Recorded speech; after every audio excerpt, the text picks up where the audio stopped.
We got There's Brett the old Berish. man. Yeah. Brett Berish, welcome to the show, Sports and Hip Hop with DJ Mad Max, Live 65, iHeartRadio. We got the guy here tonight, the CEO of Sovereign Brands, Belaire, joining me here for the show here tonight. Brett Berish, welcome to the show, man. How's everything going? I love your Sox cap. I'm a Chicago guy, so I Yeah, can't that's beat right. that. Just for you, man. Do I you miss feel the Chicago? love. I'm from Chicago. Yeah, do I you was miss it?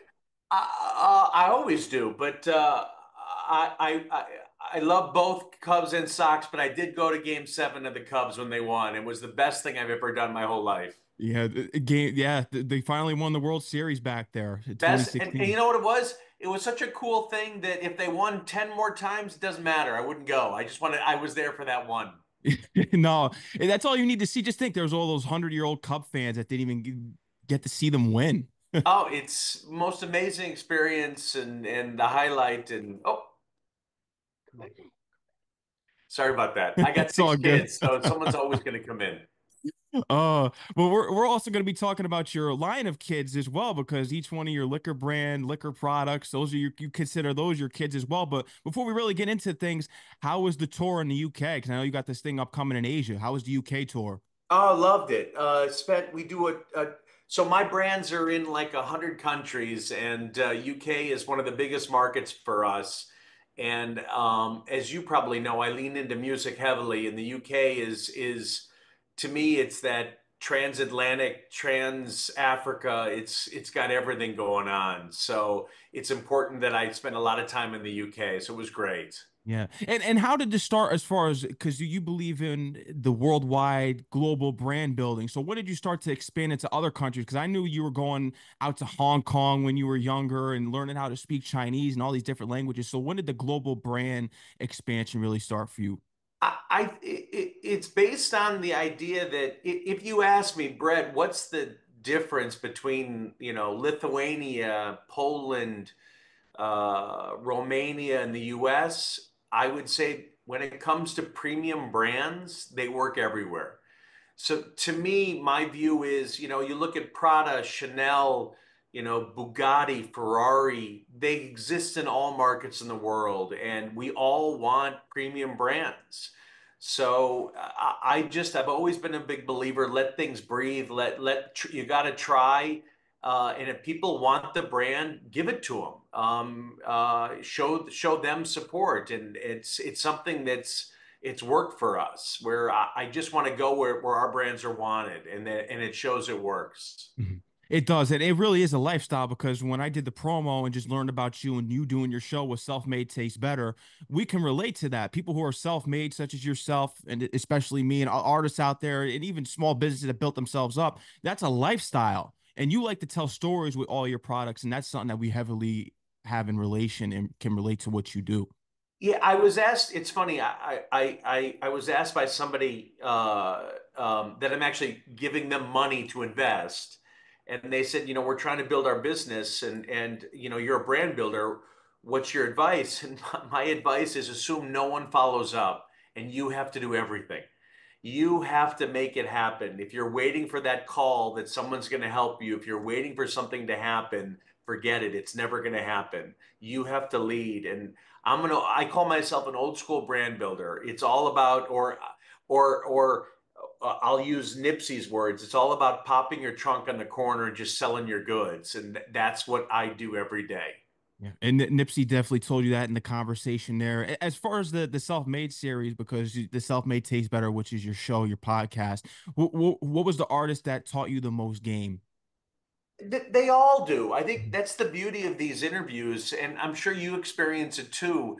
You're there's always a nugget. There's always something. I think I do it selfishly by talking to people because I'm getting amped up. I'm getting excited. They'll tell me something I hadn't thought about or something I didn't, that I didn't realize before. So they all have their special place where someone, as long as they're being truthful and they're being honest from the gut.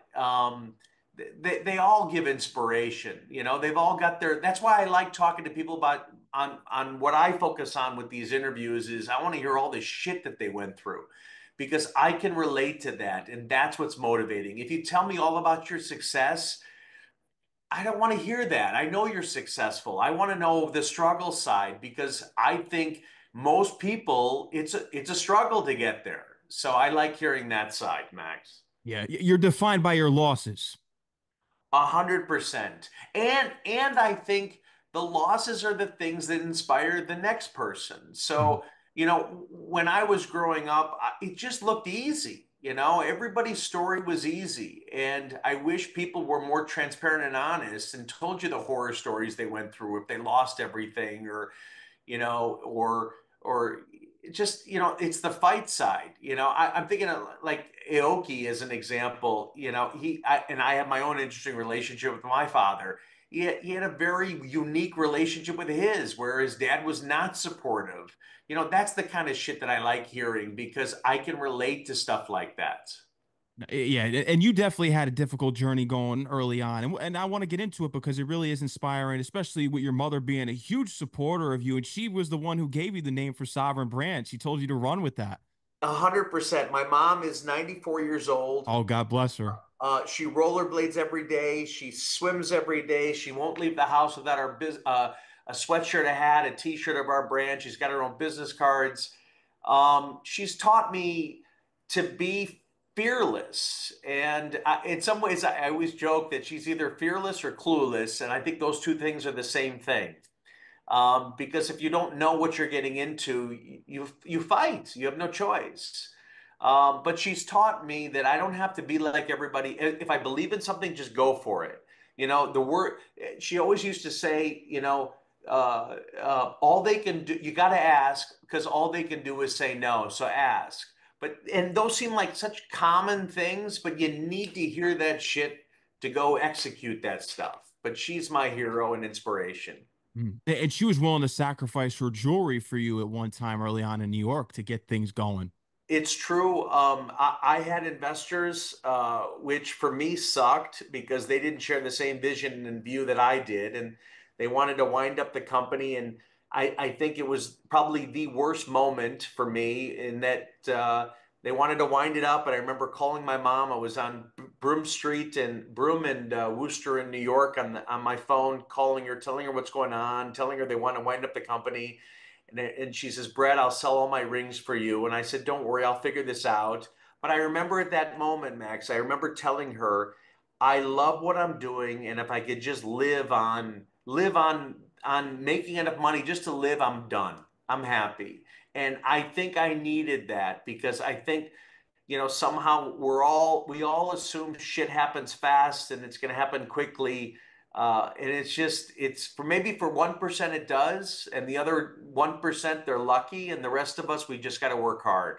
Mhm. No, you do. And your father was the one who warned you he didn't want you to get into the liquor business because he was in it as well, and you did it anyway. But with finances, because that's something that you were in early on and you hated it. But when you go or later down on in your career, do you look back on something that you did take away for your time in finances in which you were like, man, you know what? That one thing that I did learn in finance did help me with this. No, I think I, I'm not an experienced guy where I'm going to tell you, God, it was such a great experience and I loved it and I learned so much. But there's always things you take. That's part of growing. That's part of failing. That's part of building yourself. So, I love numbers. I think numbers tell stories, and I love data. And I learn from everything I've ever done. I've learned. I lived in Asia for 5 years. I wouldn't say I loved it, but I've learned from it, and it does add some value to my life. So I think that's the key is you build on what you learn and you add it to your arsenal of how to be successful. And everything I've ever done, and I can say this, is based on me trying shit. And one of two things happened every time I tried it. Either it didn't work and I'll cut it off, or it did work and I'm leaning in more to it. So that's how I built our business. Vodka 3, this was early on for you. I remember early on because launched really on 9/11, which was that's Yep. just unbelievable how that was the day that you launched on. But with Vodka 3, you've mentioned that being the worst and the best creation for you. Why do you quoted it as such? It's I think it's I call it my single most successful brand. It doesn't exist today, Hmm. but it's the brand that taught me everything. And I think that's part of life. You've got to go through the motions of not failure, but figuring out what works and doesn't work. That brand taught me, not to be like everybody else. I was trying to be like the big companies in my space. I was trying to emulate them. I was trying to do exactly what they do. And it made me realize I can't do it. I shouldn't be like them. I got to lean into what makes me feel good about what my business, how I think it should be built. So there's so many takeaways from that first brand and that first, call it 5 years, that's made me successful the next 15 plus years. So again, I use an analogy that I saw, like it's like improv and a comedian. When they go up on stage and tell a joke, the next night they tell it a little bit differently based on the previous night. And then they tell it a little bit differently, a little bit different. And they perfect it 20, 30, 40 shows in. That's building a brand. That's building business. You've got to constantly pivot, kind of constantly move, kind of constantly adapt. And that's what I try to do every day. And that's how you create longevity. And you got to keep the right people around you. As you say that you want to have the people around you that are going to pick you up when times are tough. 100%. And again, it's something, to me, it's the right thing to do. To me, it just feels natural. And there's stories of famous people that I'm shocked when shit hits the fan and something bad happens, no one's there for them. And I think that's part of life. You got to be there for them. At the end of the day, I think there's two things. One is you need someone in your corner who's always going to be there for you, in good times and bad. And two is you got to be there for those who something happens bad. I remember Ross. Ross went through some difficult times. I was the guy who was there, but I wanted to be there. The guy was a supporter of mine. For all those who didn't show, that's a sign. But it's important for people to be there, good or bad. You should be there. I agree because that's what comes back. There's always karma. If you're not there for someone when they're there for you, that's going to come back for you. And you always want to give out the good energy. but but it's the right thing, and It's the right that's thing to I do. try to lean into, just what's the right thing to do. And that's it, being there for the people who are building with you and support you. And I did want to get into it because it's so hard to trust people in this industry. So, especially when you talk about investors, and we'll get into some of the details early on, just people telling you that you can't make because no one believed in you, but yourself. You went out there and grinded and got everything that you have to this day. So, how do you learn to trust people in doing business with, whether it's investors and just anyone in doing business with in this industry? I, it comes back to, again, it's my first few years. I assumed the people that said that they were going to do shit would follow through, and it took me a long time to realize that's just not the case. So I put up a barrier. I just assume there, no matter what someone tells me, it's not going to happen. So I got to go make it happen. And I've instilled that mentality in 200 plus people in our company. So my brother and I have a saying: every meeting is a great meeting until you leave the room. Mm. Because once you leave the room, the meeting's done. So the key is, how do you keep them in the room? How do you keep that momentum? How do you keep going? So again, maybe it's a little bit, I don't know what the word is, but it's it's literally just, I do I have to assume I have to go do it. And that's what I think makes successful business people, is you just got to go get the shit done. You got to get down and dirty.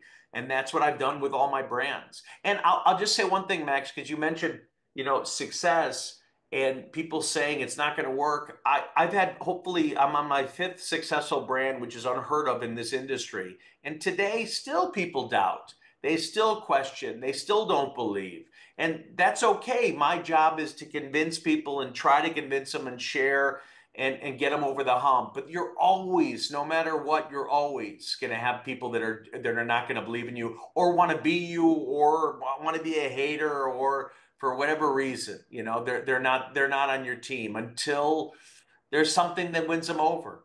And that was going to be something that I asked you. Even when you have such great success, such as yourself, why do people still doubt you and still pass on you when you've proven people wrong and had great accomplishments? It's you know I think um, I think that people get used to a certain, I try to do, if I take my rum, Bamboo, Mhm. my brand Bamboo 5, 6 years ago when I launched it, everyone said you're nuts. Don't do it. Don't do rum. Don't do premium rum. Rum isn't growing. Premium rum isn't going. And they're right. The data tells you don't do it. And I'm the opposite. I think I don't want to do anything that's trendy because if I'm not already in it, I'm too late. I'm too late. So I like going against the grain. So I think what we're always doing is something that's a little bit contrarian to everybody else. But now, 5, 6 years later, we're the fastest growing and the fastest growing rum in the world and the biggest premium rum in the world. But that took convincing people to get on board. This is a great brand. You got to support it.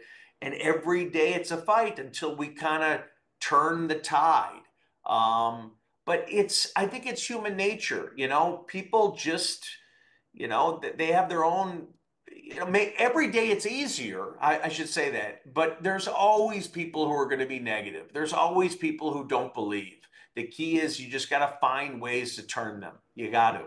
You do. There's no doubt about it. And that's really how you've gotten this far, but just keep proving people wrong. And that's what keeps you going to this day. And I wanted to thank you and Matt for sending me this package here because it was amazing. I couldn't believe it when I got it in the mail. I was like, wow. And it was special. It came in the box. And we're going to go through each bottle here to Love showcase it it. to the audience. So why don't we start with the first bottle? Let's get into the story here. We got the stories here. We'll start with the blue, the Bel Air Belaire blue. Blue.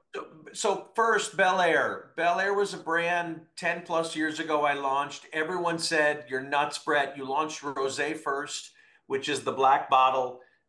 You can't do Rosé first. You got to do Brut. Brut is the main elephant in the sparkling category.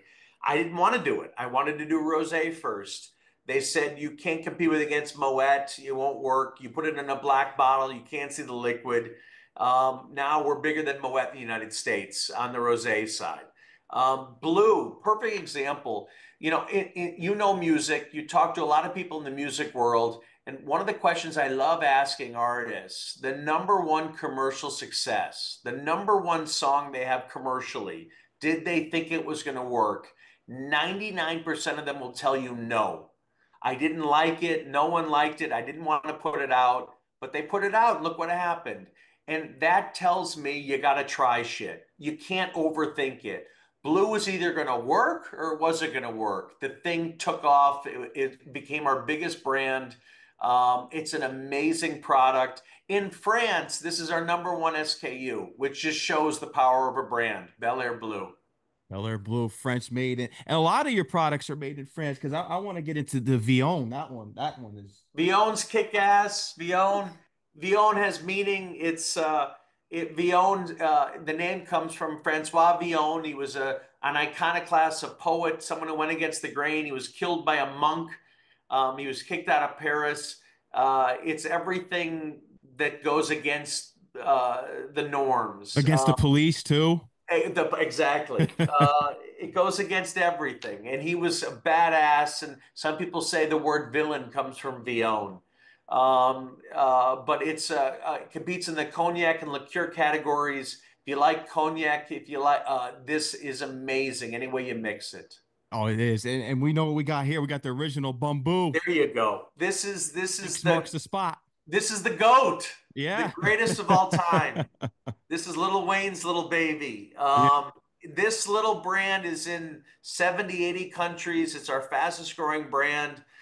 This is the example. Anybody out there who's doing something different, Bumbu's that example. We're doing it different and it's working. It's the fastest growing and biggest premium rum in the world. It's won more gold medals you could possibly ask for. Its taste is amazing.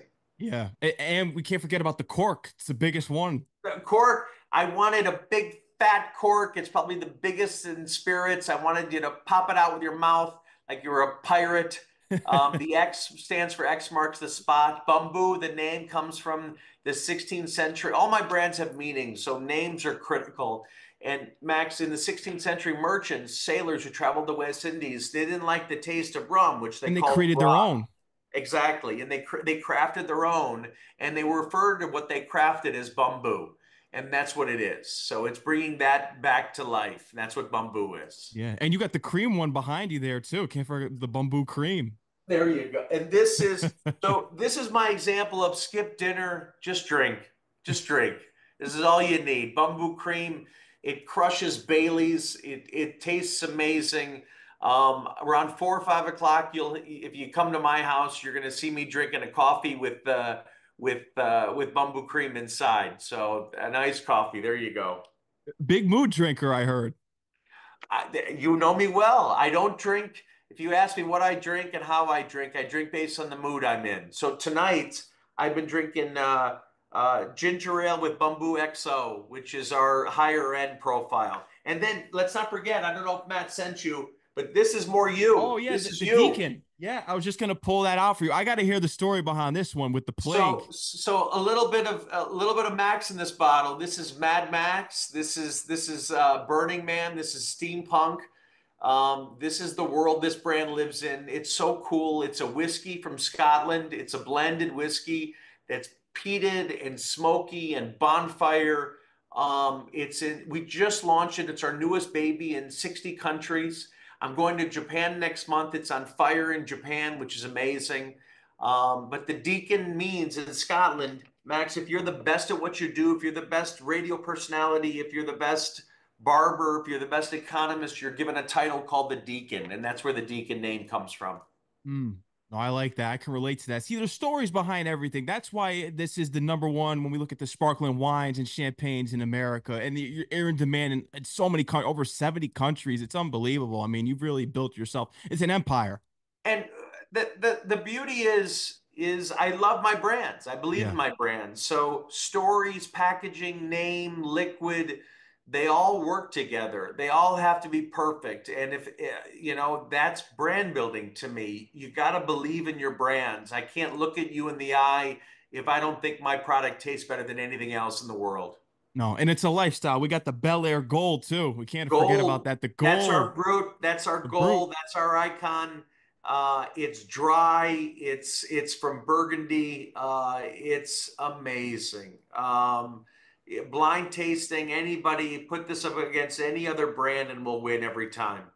Yeah, oh, no doubt about it. It's good for all the celebratory occasions, whatever it is out there. That's the number one go-to. 100%. Yeah. But when we look at just everything, because where did this love for, because you had so many ideas, and that's where a lot of people struggle in life when they're trying to find their way. But you had so many ideas and you ran with the liquor idea. And I know your father was in the business, but where do you think the love of liquor came from and wanting to create your own line? Well, I would put it two ways. First is I was, and there's lots of people out there like me. I was the person who had lots of ideas but never picked one because my biggest concern was, is that the right idea? So therefore, you end up doing nothing. You're just kind of you're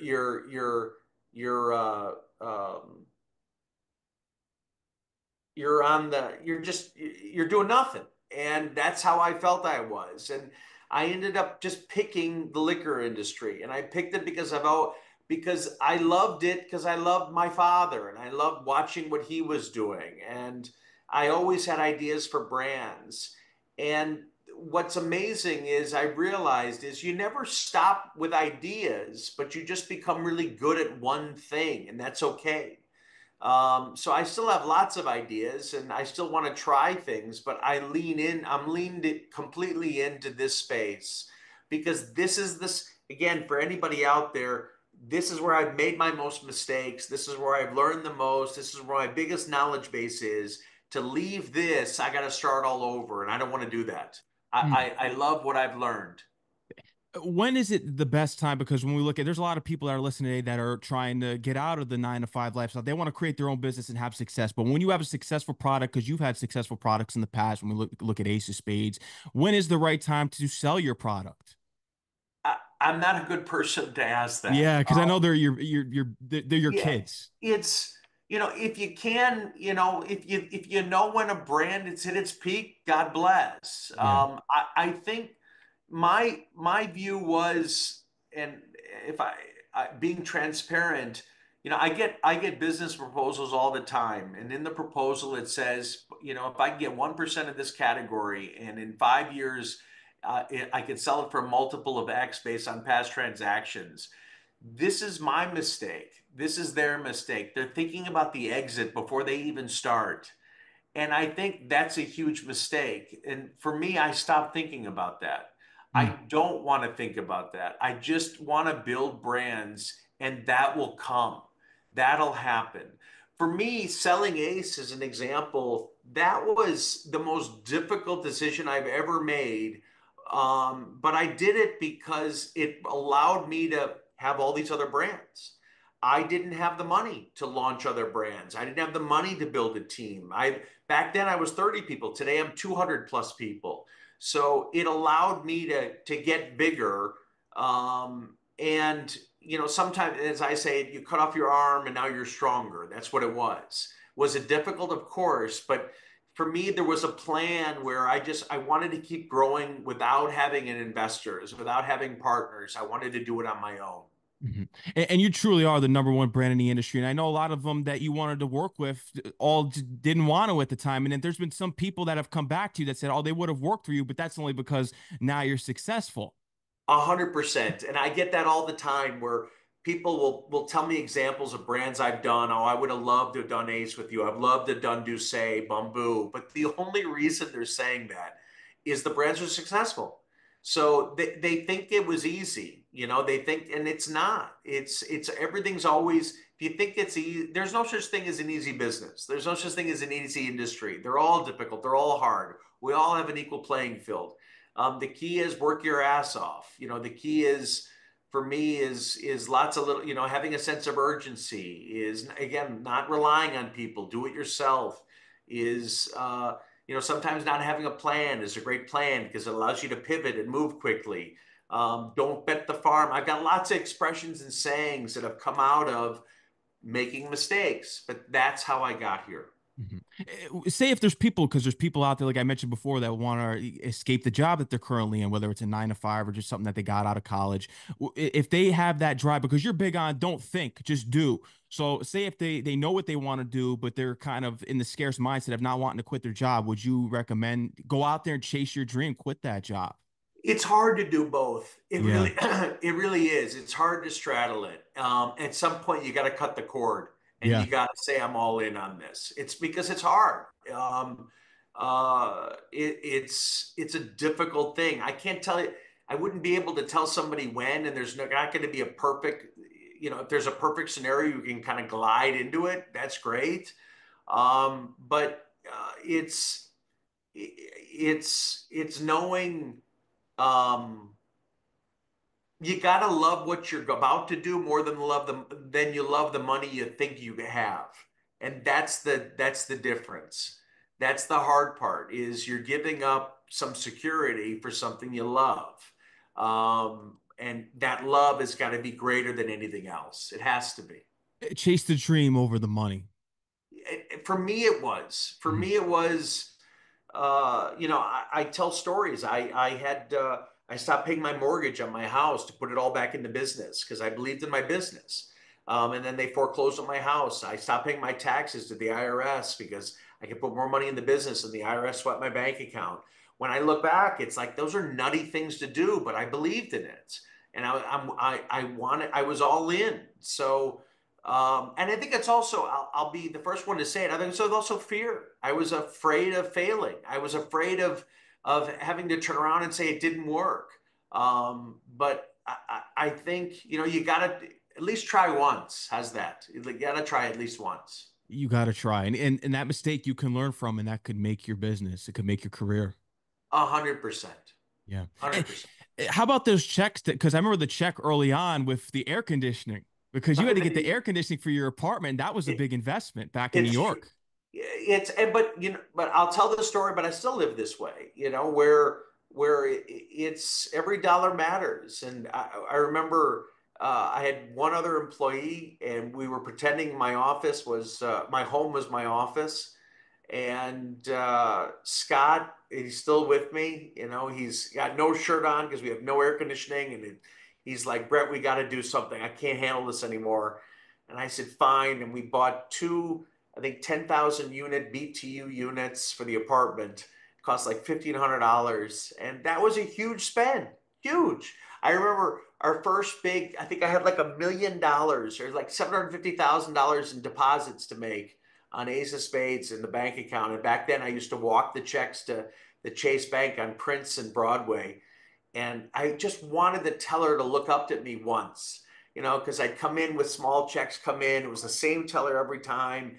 And she still didn't look up at me. And I was pissed, you know. But I remember those days. And I think that's the key to business is it's my money. And I think I've learned one of the things I've learned is, and this is for anybody who has a business, is, you know, part of my mistakes is now the philosophy of if anybody's going to fuck it up, I want it to be me. Mhm. It has to be me. I want to take responsibility. I want to make the decision. I want to be the fall guy for what good or bad happens. I agree with that, and always be careful because what are your thoughts of sharing ideas with people early on? Because I feel as though if you share your ideas with the wrong people, they're not going to have the best outlook for you because they see that whoa, this guy is driven. I'm going to discourage him because I don't have that drive within No, myself. it's. I forgot who told me this. God damn, I forgot his name. He's a big influencer, but he was the one who said to me, and this is where you get nuggets from people. He's like, I asked, "What's your biggest advice?" He says, "Stop asking people their opinion. Mm, Stop asking. Stop." And he's right because all you're going to do is get a negative answer. So, but the key to that is be aware you're going to get something negative, but they may tell you something you hadn't thought of, or they may give you some type of advice. But if you're asking, and I do it to this to date too, you know, where if you're asking somebody their opinion, you're gonna be told something you don't want to hear. You just gotta trust yourself and run with it. And if it's wrong, move on. Try something else, but you're gonna be disappointed in that person always because they're never gonna just agree with you. It's not life.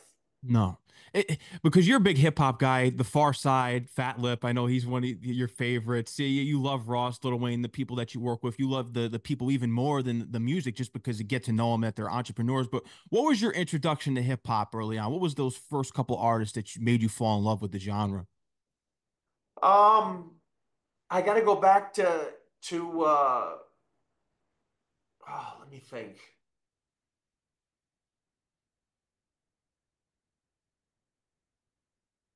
It's been so many. um I don't know. It's been at different stages because they've all had different influences, whether it's Jay, whether it's Ross, whether it's Wayne, Wiz, Khaled. Um, I don't know. It all plays this cycle, this role. Um, uh, Jermaine Dupri was probably one of the first. You Atlanta. know, Jermaine, I was around him a lot. He was running, what was he running back then? He had Mariah. He was running the label, but just Oh, so deaf. so well, he had his own label, So Def. Thank you. But Jermaine was probably one of the first people I was around, and to this day. But to give an example, to this day, like there's always nuggets that I take from people. And Jermaine would play music in the strip clubs. He'd go to what was it, Cheetah? What was the club in Atlanta? Not Cheetah.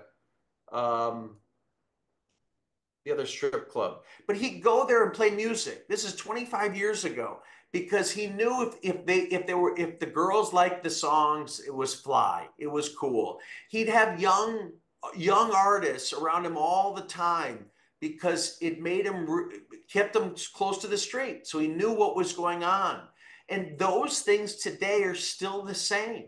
You gotta, you know, for me, you gotta be in the market. You gotta stay low to the ground. You gotta be in tune with the markets. You can't be high up because you're gonna miss out on what's changing. what's the new trend, what's happening out there. So again, this is where I take bits and pieces from everybody that they've taught me. No, and that's important, especially with Ross, because he's a marketing guru just from just him adopting the lifestyle of Belaire and putting it in his music. Family Ties, he got in that song, The Fresh Prince of Bel-Air with Dave East. They just made your brand hip hop song. It's a lifestyle. And with Ross, but even Ross, I'll use Ross as an example to tell other artists, follow his lead, because the beauty of what Ross does and is a lot of artists are afraid of brands because they're afraid that it kind of you're a sellout then if you're promoting a brand or how it Mm, makes you look. Ross has the ability to make anything he touches cool. It's not cheesy or bad. He makes it. He decides it. He does it. So to me, and on top of that, Ross is the one who I didn't meet Ross because of me approaching Ross. Ross approached me because he loved the brand and he wanted to be involved. That's a person I want to work with. That's a person corporate America wants to work with that shows, Jesus, I'm all in. I want this. So it works that way.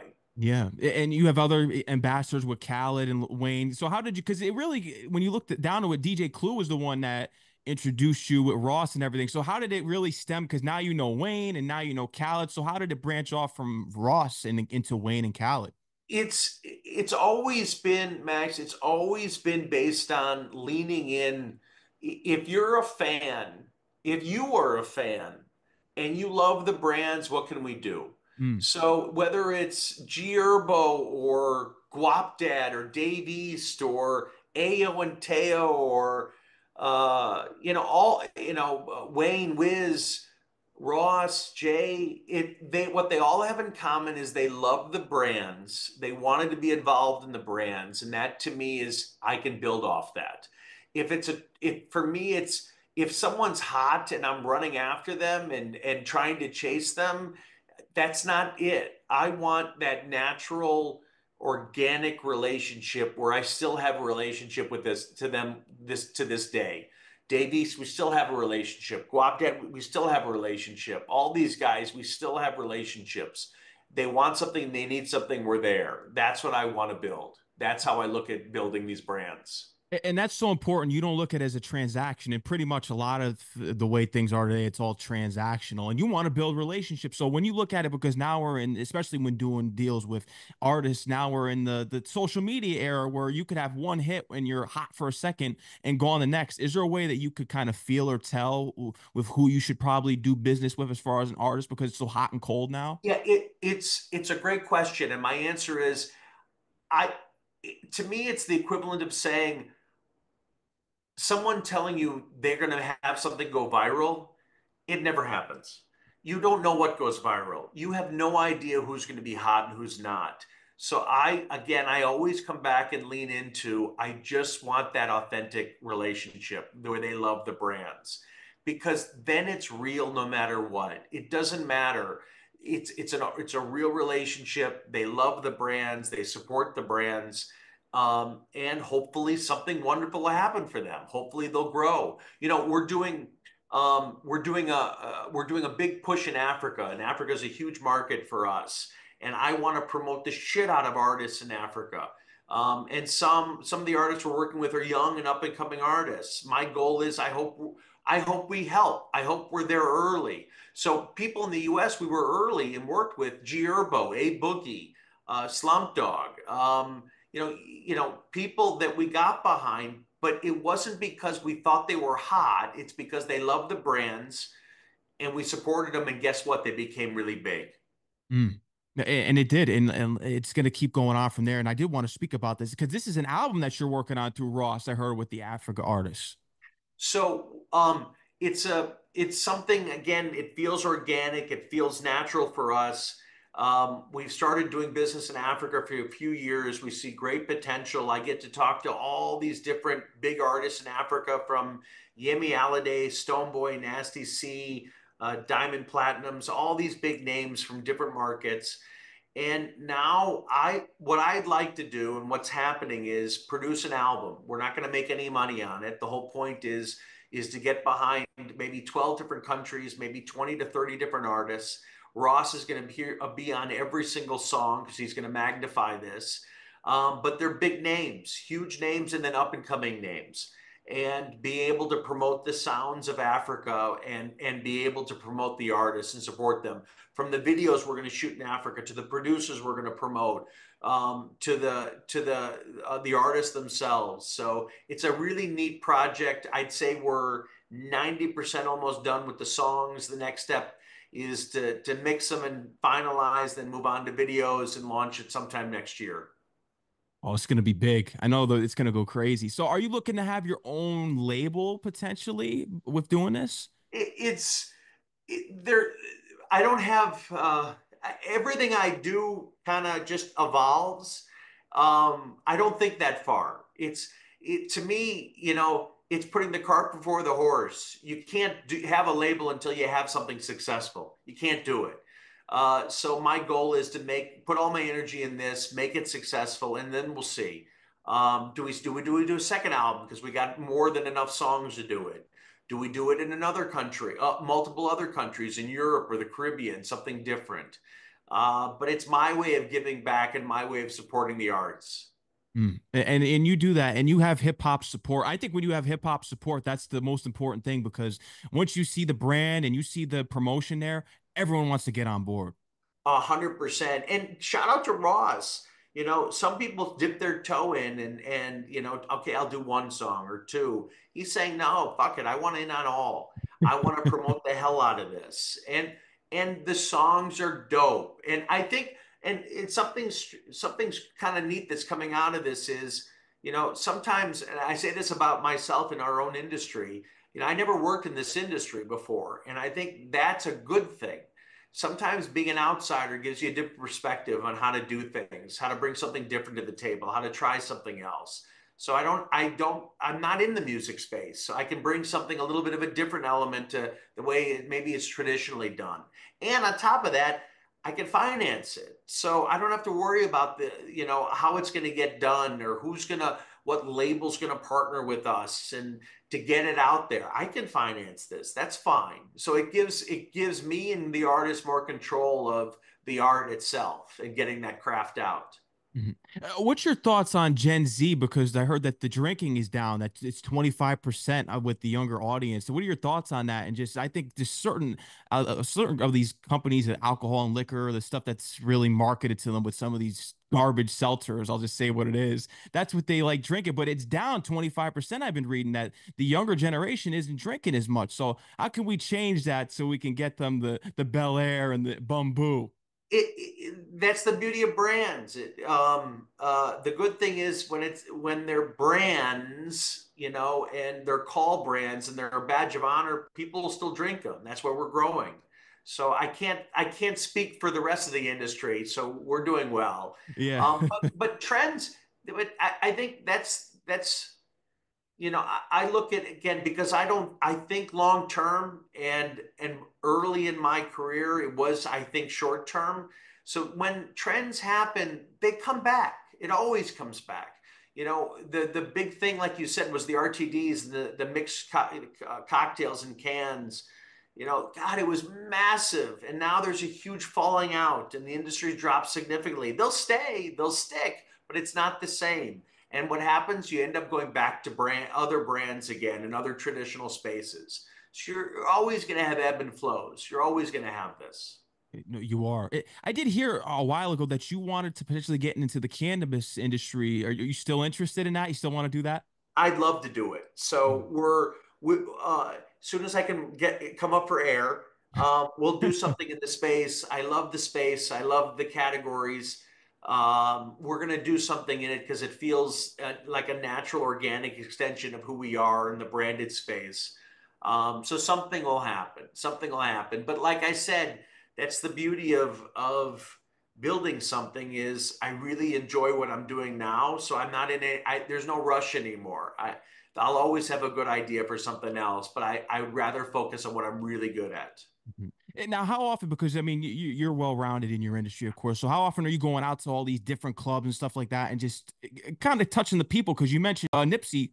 with pop in the trunk. You got to still sell your product. So how often are you out there still with the people and just putting your ear to the streets and seeing what the new flavors are out there and just when coming up with new products? Every time I travel, so I probably Mhm. travel 6 months a year. So to give you an example, I leave to Asia on visiting 7 countries over the month of October. And every day I'll go out and visit the clubs and the key accounts and get a feeling of what's going on in the market because that's where I learn and that's where I can add the most value. And that's, the Nipsey example of I'm going to go sell my goods. That's what I'm doing. Yeah. Uh, because if you're not getting out there, you're going to miss out on what's happening or an idea or what you could change or how you could do something better. If I'm sitting at home in my office, you can't do that. Someone could tell you something. You could tell me all about your world, but unless I'm in it, I can't experience it. And this is all without the commercial advertising too, which is impressive. Have you thought about taking this to make maybe getting some advertising on the TV screen? I mean, I don't think it's needed at this point because you're successful, very successful. But have you thought about trying to get to take this more to the TV screens? I think the answer is my answer is as brands grow, they need more support. Hmm. They need more things. So I could see us doing more, and it's happening a little bit more on Belaire, for example, in the United States, or Bamboo as it grows internationally. I can see us doing more, but to me, it's about I don't know. I think the consumer is like me. I want to feel like I discovered the brand. If I'm forced on it, it's not going to work. I don't want to force it on you. I want you to feel like you discovered it. So I like the traditional side. I like it's tasting people. It's talking about the brands. It's getting out there. That's how we've always built our brands and continue to build our brands. Hmm. And when we look at it, because you got so many, you got the Deacon, that's the new one. Are you preparing? I'm not going to get too into the depth of it. Do you have an idea for a new brand, new line here? We've got the two ways to look at it. Yes, we're always working on new brands. We've got a whole bunch. It's the fun side of it to think about things that don't exist yet. But I'm not in a rush. Yeah. And again, and this gets back to, I believe that if you're an account, if you're a local liquor store and you're having great success with Bamboo and Belaire, you want the next brand. You want that next cool thing. So to me, it's about making sure that the current brands do well so you feel good about taking on the next brand. I'm in no rush to just throw it out there. That's not the way I'm going to do it. No, you got to do it right. And that's something that I think someone early on did tell you that you have to move slow and let it come to you because they said you were moving too fast. Well, I think life is about expectations, and if you put too high of expectations on things, you'll never live up to it ever. So to me, is it's about managing expectations. I'll tell accounts. I was in Ireland talking to a big retail chain, and I told them outright that if they expect Deacon, which is a brand new brand, if they put it on the shelf, it's going to fly. It's not going to. It's not. No one's ever heard the brand. So to me, it's about managing expectations and making sure they understand what they're getting. It'll sell eventually, but you gotta give me some runway in order to make it happen, or just don't take it. There's no, don't worry about it. But that to me is building expectations is key. It's key. No, it is. And you got to keep those goals and just keep driving it. And I did want to touch on the IRS thing. Just what were the first moves that you made to get back up on your feet? Because like you said, we're defined by our mistakes. So what were the first couple steps that got you back on your feet after that ordeal? Um, it's so funny. Back in those days, I remember vendors calling me. I remember my attorney calling and saying, "Brett, you owe us like 200,000." I'm like, "Alan, what do you want me to do? I have no money. I don't have any money." Uh, it I just I looked at the world smaller, meaning it was just about taking baby steps. You know, it was I use something Rhapsody told me. She found success late in life, and she was telling me, Brett, if I just had enough money to get on the bus to get to the recording studio, I'm good. I'm good because I got to the studio and I can go record. And that's the view I took. Just baby steps building, and it kept on happening, just small steps. And I'm still taking small steps. I'm still like me saying managing expectations. It's small steps. Maybe they happen a little bit faster now, but it's it's a constant, it's remembering the roots. How did I get here? What worked? Nothing, it's the same philosophy with different tools. Back then we didn't have Instagram. Back then we didn't have Facebook. Back then we didn't have, and then we have TikTok now. Before we had blogs, it's the same philosophy, but different tools to get there. Yeah, and yours is the number one for our liquors on Instagram. We look at the following. Yeah, you beat out Jack Daniels, all these guys. It's the coolest thing. So Bumbu, as an example, has more followers on its Instagram than Captain Morgan Bacardi. And what I love about that is they spend hundreds and hundreds of million on advertising, yet we have more followers. And that tells me we're authentic. Our brands mean something to the consumers. We're not buying the consumer. That's Belaire, probably 1.5 million followers between a couple of Instagram sites.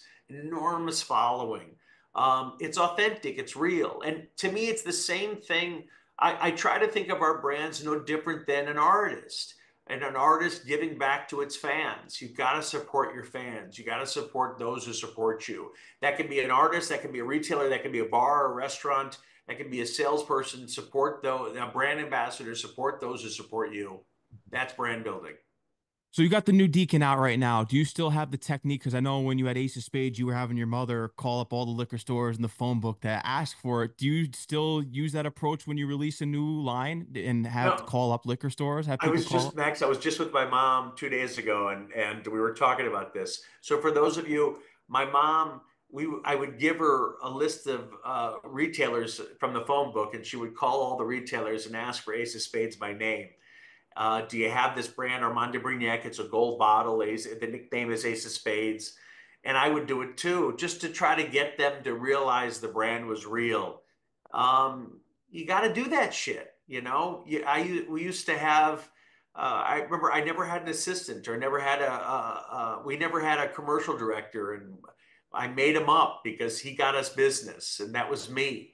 You gotta do the shit to get there. I think, are we doing the same things? No, but it's still the grind.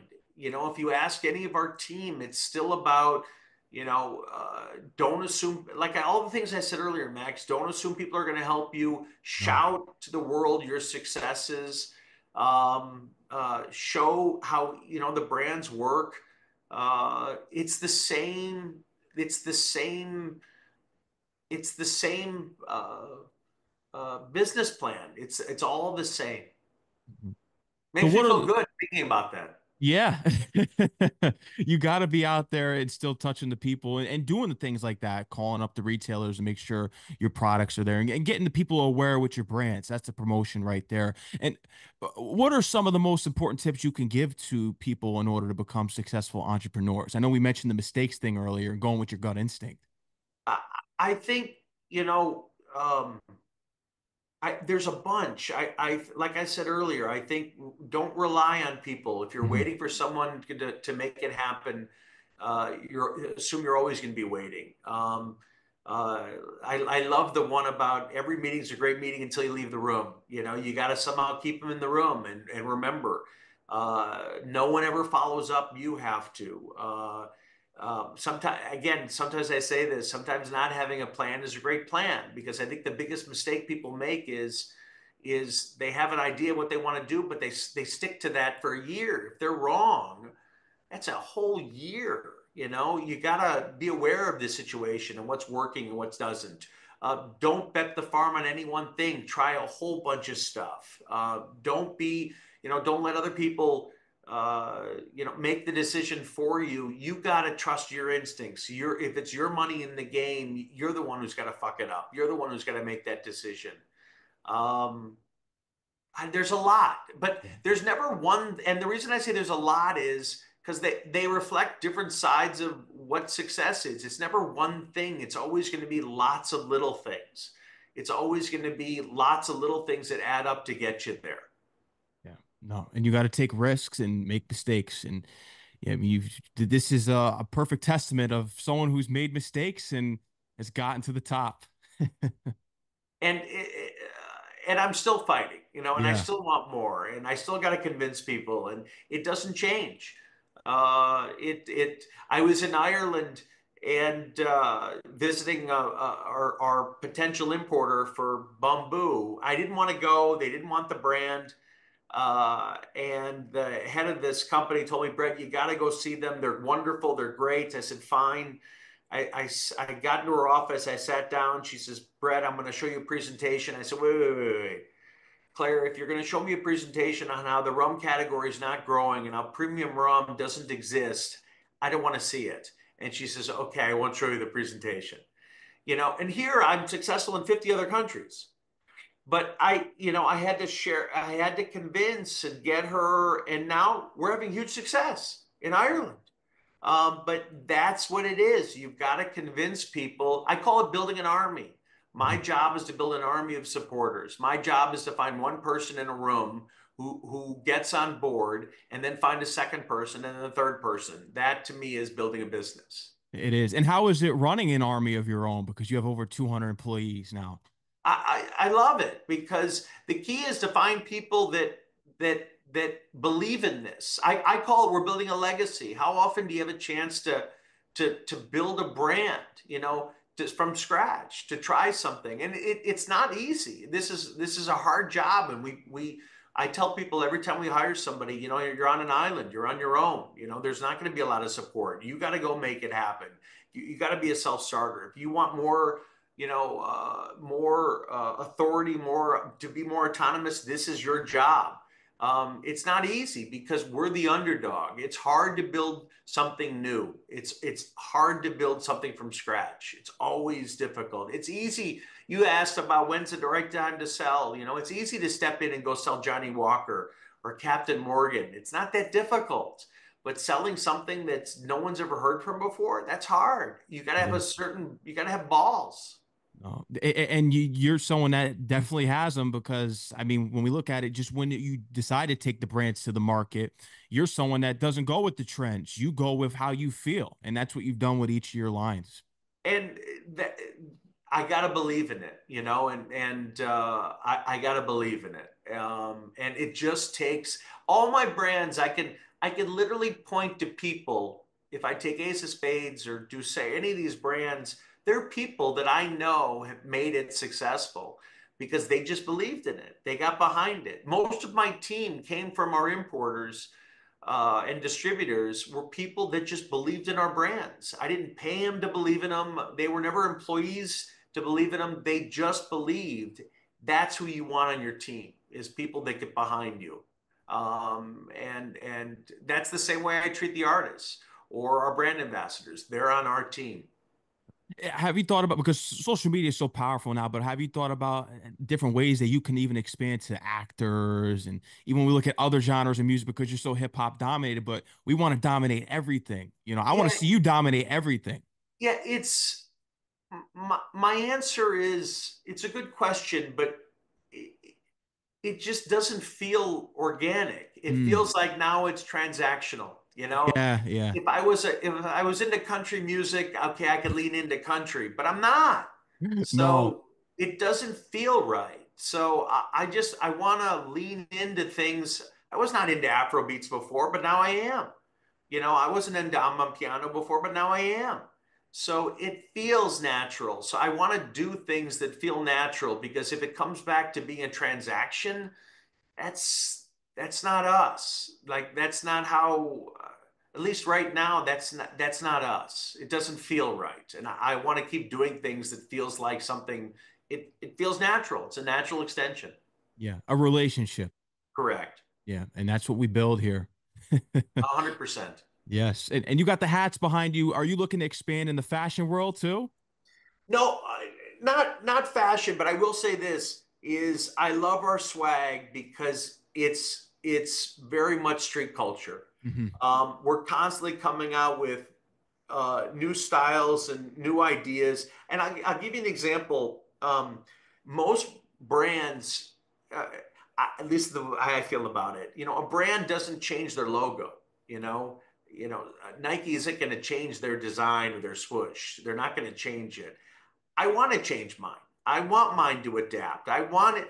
I don't want to just slap my logo on something and that's the brand. I want it to be subtle. I want it to be different. I don't care if the other person looking at it doesn't know what it is. The person who put on that shirt or that hat or that sweatsuit, they know what this brand means. So that to me is cool materials. So I love what we're doing. I love what we're doing when it comes to fashion. Oh no, it has the hip hop background. It's got the backing there, and it's get the streets. Once you got the hip hop in the streets, you're good. You're golden because then it's just gonna go up from there. And that's the key is being part of culture, and we Yeah. want to be. We are the. I want us to be the culture. I want us to be part of it. No, and you absolutely are, no doubt about it. Brett Berish, is there anything else you'd love to let your audience know here, the fans? Anything else you want to speak on that we didn't cover here tonight? For those, the biggest thing for those of you wanting to start business, try business, love it first, love it. You got to love what you're doing, and you'll get there. I don't know when, but you'll get there. For me, I got lots of horror stories, but that's how it's supposed to be. And if it was easy, then everyone would do it. For the brand side, those of you who have never tried it, try my brands. They're the best. Whether it's Deacon whiskey, best whiskey in the world. Bamboo is the best rum. Belaire, oh, the best sparkling champagne. Vion kills it in the cognac and liqueur category. McQueen, forgot about McQueen. Violet Fog. Violet Fog, our gin and ultraviolet. I would never launch these things if I didn't think they were the best, most premium prestige products in their categories, and they are. No, and you definitely are the number one leader in each of those categories. Brett, I want to thank you for coming on the show. Thank you for inspiring us all and everything that all that you do. We love seeing the rise and you just give back and just really inspiring all the independent people out there and just to keep going even when you make mistakes. Those mistakes are going to define you and you're going to reach the trajectory of greatness. Ah, Max, you're the best. Thank Oh, you, I my friend. appreciate you. And shout out to Matt too for sending me the bottles. I appreciate it. Love it. Love it. Yeah. Thank you Yeah. all. Thanks, Max. Of course, anytime. You're always welcome back on the show anytime. Too easy. Yeah, too easy. Peace out.